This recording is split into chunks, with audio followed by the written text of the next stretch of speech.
Hello everyone, Luke here, and the Nintendo GameCube is a console I've been wanting to talk about for a long time. I mean, just look at it, the cool purple, the cool games. I mean, what's not to like about it? Oh, that's right, the sales. Why did the Nintendo GameCube sell so badly? Well, stay tuned for the next few minutes because we have to go back to 1985. That's when the NES released. I've explained this like every episode. The NES was a huge success due to its power and quality games. Also, like the Super Nintendo in 1990 and the Nintendo 64 in 1996. Then the GameCube came out, being one of the most powerful pieces of hardware that could display games ever. Now, each of these consoles sold less than their predecessor, especially the GameCube, but it's Nintendo. They have the Mario games. People will always buy Nintendo consoles, even if their games are complete garbage sometimes. Nintendo will always have fans and successful sales as long as they keep their Mario and Zelda IPs exclusive. So, why did the Nintendo GameCube fail? Well, if we look at the question from this angle, we're never going to get an answer. So let's go and see everything the Nintendo GameCube has to offer. And then I'm going to give my best reason on why the Nintendo GameCube failed. And I mean, when I say failed, selling 21.74 million of anything is tough. It still sold a lot, but the original Xbox, that was a game system that released around this time, it outsold Nintendo their first try. The PlayStation 2 came out and became the best-selling console of all time, selling 7 times more than the GameCube. Well, let's look at their marketing, and Nintendo really wasn't at their best game for marketing around this time. I mean, there were commercials about the Nintendo GameCube, it's just the PlayStation was just way more recognizable. In terms of looks, the Xbox looks pretty intimidating, doesn't it? As well as the PlayStation. The GameCube looks like a child's toy. The bright colors, the box design, that handle that everyone makes fun of. And for the games, Nintendo was lacking third-party support. They pretty much were on their own this generation, for their console at least.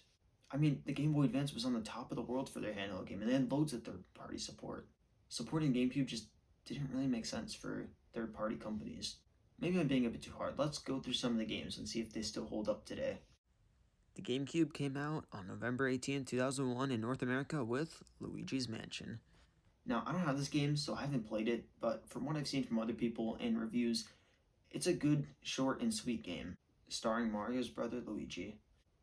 But the fact that this game series is still getting entries to this day, I think is pretty cool. Super Mario Sunshine, a relaxing yet stressful 3D platformer. It might not be a popular opinion, but Super Mario Sunshine is my favorite 3D Mario game. Just the setting is awesome and the shines are very creative. The GameCube had 4 Mario parties. That was something. Mario Kart Double Dash was a blast. The double character twist was pretty cool, and the track selection was probably the best the series has to date. There wasn't a single bad track in this game. Super Smash Bros. Melee is what people bought the console for. It's an iconic fighting game, and other series like Metroid, Chibi Robo, Animal Crossing are all very good games too. Nintendo GameCube had an amazing lineup of games, some of the best of all time. So when we ask the question why the GameCube failed, it's less of a lack of poor quality games.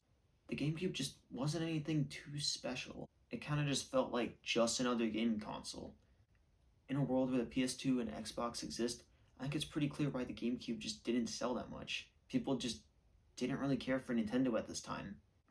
Thanks for watching. Before you go too, I just want to say a big thanks to all of you because we achieved 100 subscribers, which is pretty awesome. And yeah, I just want to thank you guys so much. We have this cool wooden play button, which is pretty sick. I'm going to hang this above there, so I don't know if you'll see it in the videos, but I think it's pretty cool. So yeah, I just want to thank you guys so much, and I appreciate all of you. So yeah, thank you, and I'll see you in the next one.